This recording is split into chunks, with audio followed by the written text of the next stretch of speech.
हो, आता आपण बघूया विण दोघांतली ही तुटेनाचा एपिसोड रिव्ह्यू. कालच्या भागात रोहनचे बाबा समरला एक पर्याय सुचवतात की आदिरा आणि रोहनने वेगळं राहणं. तेव्हा समर त्या बाबांना समजत असतो की बाबा मी रोहनला बघितले, रोहन त्यातला मुलगा नाही आणि इनफॅक्ट मी त्याच्याशी या विषयावर लग्नाआधीही बोललो होतो आणि लग्नानंतरही बोललो होतो, पण तो तयार होणार नाही. बाबा तो फॅमिलीला धरून चालणारा मुलगा आहे, असं अगदीच वेगळं राहायला तयार होणार नाही आणि मी त्याच्या या निर्णयाचा कदर करतो. तेव्हा स्वानंदीचे बाबा बोलतात की जवाई बापू, किती लवकर तुम्ही माझ्या रोहनला ओळखलं. तो माणसं किती छान ओळखतात तुम्ही. तेव्हा समोर बोलतो की बाबा मी माणसं ओळखण्यात चूक करत नाही, मला असं वाटतं त्या दोघांनी एकमेकांना टाईम द्यायला हवा. तेव्हा स्वानंदीचे बाबाही बोलतात की ते मलाही वाटतं की त्या दोघांनी एकमेकांसोबत टाईम द्यायला हवा. दोष त्यांचा नाहीच आहे हो, दोष त्यांच्या आजूबाजूंचा आहे. मला तरी वाटतं की आजूबाजूंचं जरा बाजूला झाले ना तर त्या दोघांना एकमेकांना टाईम द्यायला वेळ भेटेल. तेव्हा समोर बोलतो की मला तरी वाटतं की रोहन माझ्या बहिणीसाठी अगदी परफेक्ट मुलगा आहे. तेव्हा स्वानंदीचे बाबाही बोलतात की आणि अधिरा त्याच्यासाठी, अधिरा ही खूप छान मुलगी हो. तेव्हा ते एकमेकांशी बोलत असतात. तेव्हा त्यांचं याच विषयावर डिस्कशन होत असतं. तेव्हा स्वानंदीचे बाबा बोलतात की ठीक आहे जावई बापू, येतो मी, तसं कॉन्टॅक्टमध्ये राहा. तेव्हा समरही बोलतो की जरूर. इकडे मल्लिका अर्पिताला तेच सांगत असते की समरच या गोष्टींना कारणीभूत आहे. एवढा महत्त्वाचा वाढदिवस होता ना त्याचा, 18वा वाढदिवस. एवढं काय सोनं लागलं होतं त्याच्या वाढदिवसाला आणि त्याच्या वाढदिवसामुळे हे लगोलग त्याचे आईबाप यायला निघाले आणि त्यांच्याबरोबर तुझे वडीलही तेही यायला निघाले. आणि काय झालं, गेला ॲक्सिडेंटमध्ये गेले ना सगळे. माझं सर्वस्व सगळं समरमुळे गेलं आहे. जर आज हे राहिले असते तर मी राजाची राणी बनून राहिली असती. त्यामुळे अप्पी ऐक, समरला वेळोवेळी गेली 30 वर्ष मी त्याला तीच जाणीव करून देते की तुझ्यामुळे आमचं सगळं गमावलं आहे आणि आत्ताही त्याला तेच करून द्यायचं आहे. म्हणून तर मी समरचं लग्न होऊ देणार नव्हती. पण अधिरांनी जर हट्ट केला नसता तर समरचं लग्न मी होऊच दिलं नसतं. इथे पोटची पोरच वैरी निघाली. मी ही काही कमी नाही आहे. मी ही अधिराचं आणि रोहनचं लग्न टिकूच देणार नाही.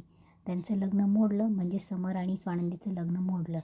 आपली डॉल आहे ना 4 दिवस रडेल आणि बरोबर व्यवस्थित येईल. आणि तुमच्या जनरेशनमध्ये लग्नाला काय महत्त्व असतं ना हे मला चांगलंच माहिती आहे. किती दिवस अजून आपण समरच्या ताटाखालचं मांजर बनून राहायचं आहे. त्याने बिझनेस केला आहे, वाढवला आहे, पण तरी किती दिवस आपण त्याच्या मागे पुढे करत राहायचं आहे.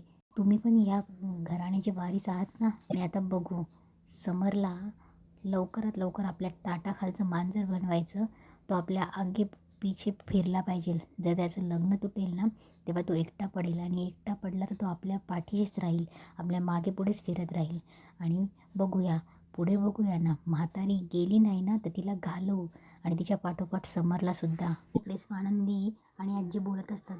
तेव्हा स्वानंदीला सगळ्या गोष्टी उलगडल्यावर स्वानंदी तेव्हा आजीला बोलते की आजी, आता मी काय त्यांना कुठे सोडून जात नसते. हां मला माहिती आहे, पण स्वानंदी एवढाही आश्वासन देते आजींना की आजी मी त्यांचा गैरफायदा कोणालाही घेऊ देणार नाही, कोणालाही म्हणजे कोणालाच नाही. हां काय होईल जास्तीत जास्त ते रागवतील, चिडतील आणि ते असंही आधीपासून चिडतात.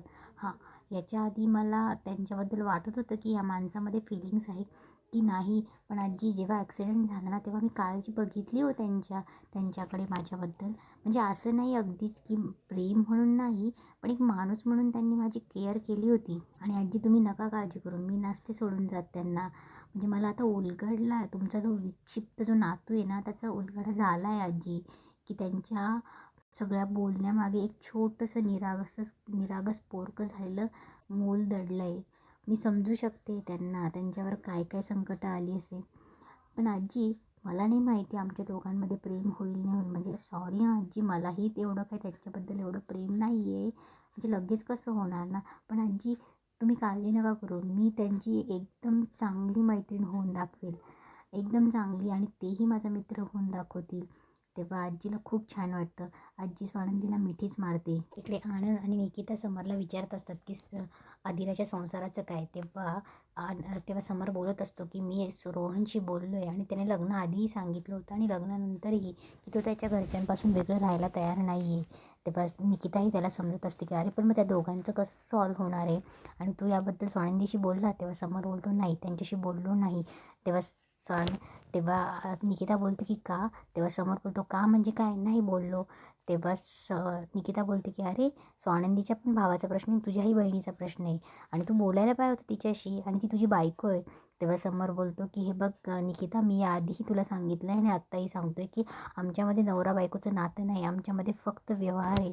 तेव्हा आनंदही बोलतो की नाही समर, यात तुझीही चूक आहे, तू चुकतो आहेस, असं का करतो आहेस तू, व्यवहार जरी असतो तरी बायको आहे ना ती तुझी. तेव्हा निकिताही बोलते की हे बघ समर, तू तिचाही विचार कर ना, ती एवढं सगळं सोडून तुझ्या भरोश्यावर या घरात आली आणि तू बोलतही नाही आहेस. पण मला तरी असं वाटतं की तू तिच्याशी बोलावं. म्हणजे स्वानंदीचं मला नाही माहिती, पण तुझी ही गरज आहे, तू बोलावं तिच्याशी. इकडे स्वानंदी तिच्या घरात चक्रा मारत असते. चक्रा मारता मारता तिला सारखं तेच रिकॉल होत असतं की अंशुमन हॉटेलमध्ये श्वेताशी समरबद्दल कसा बोलत असतो ते. आणि तिला आजीचंही ते आजी बोलते तेही आठवत असतं की आजी मल्लिकाबद्दल काय बोलते. मल्लिका घरात कुणीही आदिरा सोडले तर कोणीही समरवर प्रेम नाही करत, कोणी जीव नाही लावला, हेही आजी सांगत असते. आणि आजी समर कसा आहे ते सगळं सांगत असते. हे सगळं स्वानंदीला सारखं सारखं रिकॉल होत असतं. स्वानंदी बोलत असते की राजवाडे केवढ्या मोठ्या गोष्टींमधनं गेलाय तुम्ही, आणि एवढं सगळं होऊनही तुमच्या माणसांना, तुमच्या रक्ताच्या माणसांना कसं काही वाटत नाही तुमच्याबद्दल. तुमच्याशी एवढं खोटं वागतात, हे सगळं कळतंय ना तुम्हाला की त्याचा सगळ्याचा त्रास होऊ द्यायचा नाही, असं ठरवलं आहे का तुम्ही बहुतेक. ठीक आहे, पण यापुढे मी असणार आहे तुमच्यासोबत. बाहेरच्या माणसांची खूप वेळा लढली मी, पण आता तुमच्यासाठी घरच्या माणसांचीही लढेल. जे तुमचे शत्रू आहेत ते माझे. आता तुम्हाला वाईटाचा सामना करण्याआधी त्यांना माझ्याशी सामना करावा लागेल. पण आधी तुम्हाला सत्याची जाणीव करून द्यावी लागेल मला. इकडे आजी आदिराला ऑनलाईन साडी दाखवत असते. तेव्हा आदिरा बोलते, अज्जू तू ऑनलाईन शॉपिंग पण करायला लागली. तेव्हा आजी बोलते, अगं अजून काही घेतलं नाही गं, पण ही साडी बघ ना, मी विचार करते की ही साडी तुझ्यासाठी घ्यावी. तेव्हा आदिरा बोलते, ब्लॅक साडी आणि माझ्यासाठी का.